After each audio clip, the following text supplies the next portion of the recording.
तो देखी भाई हमने क्या कर बन जा समोसा के दुकान पे स्पेशल समयपुर बादली दिल्ली में, ठीक ना भाई।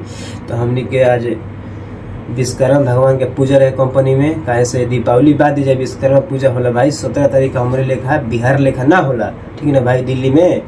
तो एक बाद पूजा उजा कह के हमने के आगे समोसा के दुकान में, ठीक ना, पार्टी मनाए भाई। तो देखिए यूपी के हवे, ठीक ना भैया, यूपी के ही हवे, बाकी हम बिहार के हैं, ठीक है। यूपी बिहार आदमी एक ही होलन। तो ये भैया हमारा समोसा लेके आओ तो रहन, ठीक ना भाई। तो आज हमारे के पार्टी बा और सब आदमी मिल के आज खाएं जाए, ठीक ना भाई। तो देखिए है भाई हयो भैया हमारे लेके आ गए बा, इहो यूपीए के है।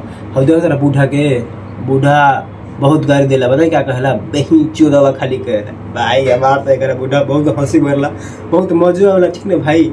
ऐसे कि मजा बहुत वाला बूढ़ा वो गाड़ी दिला था, ठीक ना भाई। तो हई हमारे उस्ताद जी हमें फोरमैन हमें भाई, ठीक ना। तो इसका पेमेंट है अभी 40,000, ठीक ना भाई। हमने कम 20-25 हज़ार बा, 20,000 ले, ठीक ना भाई।